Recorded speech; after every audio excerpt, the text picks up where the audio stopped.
before we get on to the big man himself, the big man himself. Think you mean reindeer, love.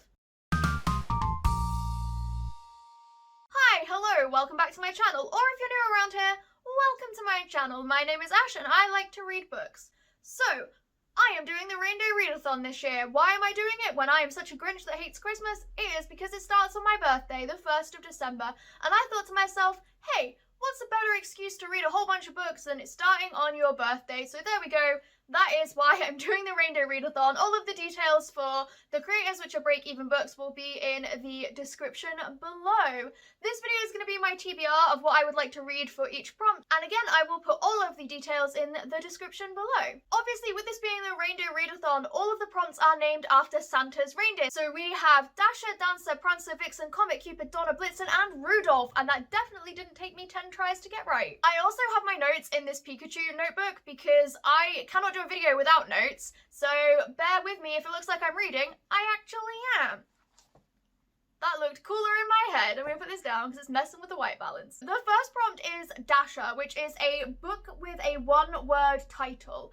I have chosen to read Pine by Francine Toon. This is on my end of the year TBR as well, as are a lot of these books, because I've tried to work around what I already want to read so that I don't have to spend many pounds on more books because I'm poor. But anyway, this is a thriller set in the Highlands in Scotland. It feels like there's going to be a bit of a mystical element as well. I did speak in a bit more detail about it in my end of the year TBR, which I'll also link in the description below if you want to go and watch that. But it's got a one-word title, so it fulfills this prompt. Next up is Dancer, which is a companion novel or sequel, as in a dancing partner. So I've chosen to read Moon Over Soho by Aaronovitch. It is the second book in the Rivers of London series.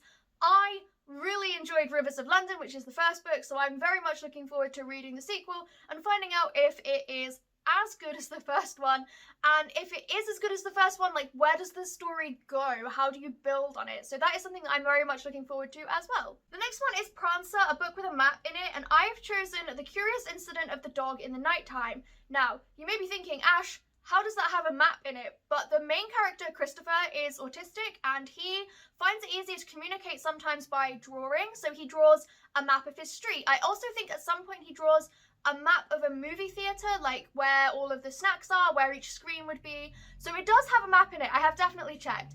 I've already read this book before. It's one of my 5-star reads, but it's one of my 5-star reads from 10 years ago, which was when I read it the first time. I read it when I was about 14. So I would really like to revisit it and see if it is still a really good book. See if it is as good as I remember. The next one is Vixen, a book. The next up is Vixen, a book with a fox on the cover, or alternatively a strong female character, lead character. I've actually chosen a book with a fox on the cover that I know nothing about because it just came up on my Amazon Kindle recommended. It's called Kitsune-Tsuki by VanArendonk Baugh, which is a name. I adore that name. It's fantastic. I have no idea why this was recommended to me. It was just there. It has a fox on the cover, although technically it's a kitsune because it's got more than one tail. I think the book is about, like, kitsune tales in Japan. It feels very inspired by that sort of mythology. But like I said, I know nothing about it, so I'm very excited to read that. And also, it means that I don't have to read Fantastic Mr. Fox, which is a book I don't like. Then there is Comet, a book you find intimidating. I've chosen Jane Eyre. I have to read this for university anyway. It is a classic by Charlotte Bronte. I have mentioned in the few videos that I've done on this channel so many times now that I just don't like to read classics, which is why I find Jane Eyre very intimidating. I also find it quite intimidating because it's quite a chunky book. There's a lot going on in there, and I've never really read anything of that sort of genre. I know a few people will say it's dark academia, but I don't 100% know if it is. I know it's definitely a gothic romance, which I don't read a lot of. I'd like to read more gothic books, especially gothic horrors, because I really love that aesthetic. Crimson Peak is one of my favourite films, which is irrelevant to this, Ash. Stay on track. And it's intimidating because even if I don't do this readathon and I flake out on it, I have to read it anyway because I need to read it for my next university unit. So yay me, I am definitely going to be reading Jane Eyre no matter what. And to balance that out, we have Cupid, which is a genre that you love. I will be reading Neverwhere by Neil Gaiman. I love Neil Gaiman's books and the way he writes. And Neverwhere is an urban fantasy story, which is currently my favourite genre and also my favourite type of fantasy full stop. So it ticks a lot of boxes for me, and I think it's very much more in the same sort of line as the Rivers of London series, where the more fantastical elements are woven in very naturally with the more realistic ones, instead of them being quite separate, which is something that I find a lot with urban fantasy and fantasy in general. So I'm very looking forward to this. I'm very excited. It's quite a short book as well, so I'm not going to have to spend hours and hours reading it. I could probably do it in one sitting if I really put my mind to it, provided I don't get caught up reading Jane Eyre. The next reindeer is Donna, which is a book with something hidden inside. I've actually chosen a collection of short stories for this. I've chosen Things We Say in the Dark by Kirsty Logan, which is also on my end of the year TBR. I've picked this because the book is split into 3 sections. So there's part 1, which has a bunch of short stories, part 2, which has a bunch of short stories, and part 3, which has a bunch of short stories. And at the start of each section, or each part, there is a splash page with some creepy artwork. So there we go. That is the thing that is hidden inside. I was originally going to use Meddling Kids by Edgar Cantero because it has a hand-drawn picture of the characters when they were younger right as on the first page, but I've already read that. I couldn't wait any longer and I read that, and I will get to that. I will be doing a full review of that book at some point on this channel because I did really enjoy it. And finally, before we get on to the big man himself, I have the big man himself.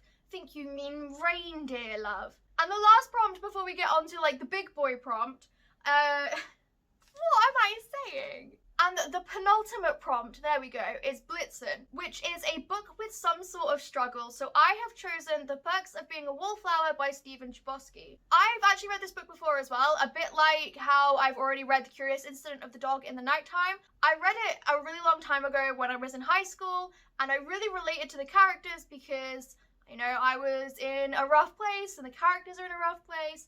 And the internal struggle is the main character, Charlie, kind of just coming to terms with who he is, what's happened in his past and his place in the world. I remember it being a really beautiful story. And then I watched the film and the film wasn't as beautiful. So now I'm a bit concerned that maybe the book wasn't as beautiful as I remember, and I'm just projecting because I was going through a rough time as well. Which is why I'd like to reread this book, and it fits this prompt, so I thought I would do it now. And finally, we come to the final prompt, which is Rudolph. The prompt description here is a book where the main character doesn't fit in, so is some sort of misfit or outcast. I actually changed this last minute. I'd originally planned on reading The Invisible Life of Addie LaRue, but then I thought I actually wouldn't like that book based on other people's reviews of it. So instead, I've chosen to read a book that I got for my birthday, which is No Longer Human, a manga by Junji Ito adapted from a novel by Osamu Dazai. Wahey, we got that all in one breath. I love Junji Ito's artwork. I love the fact it's so detailed. I do generally prefer to read horror and thriller manga over horror books because the visual element of the artwork just makes it so much more scary because my imagination is lacking when it comes to that, because I watched too many horror movies when I was far too young to watch them, so stuff doesn't scare me anymore. Yay, what a humble brag. So as I said, this was a present from Alex for my birthday, so I don't really know too much about it other than the fact it's Junji Ito, which means I'm probably gonna like it. So I'll just read you the blurb from the inside front cover. This is also, fun fact, the only hardback book I own that isn't an art book. So it says, mine has been a life of much shame. I can't even guess myself what it must be to live the life of a human being. Now, if that doesn't sound like the main character is a misfit, I don't know what is. So that is my Rudolph prompt. It's also what I will be using my Christmas star bonus on. For those of you that don't know, your Christmas star bonus you use on a book that has over 500 pages. This graphic novel is 615 pages long. I do not read books that long, ever. There we go. That is my Reindeer Readathon at TBR.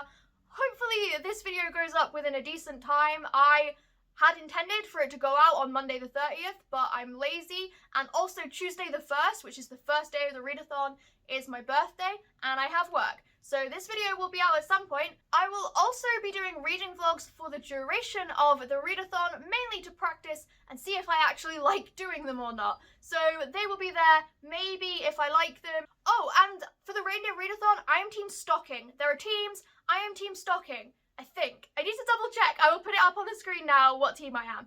But yeah, I should have said that right at the start of the video, but I forgot because I don't plan my shit very well.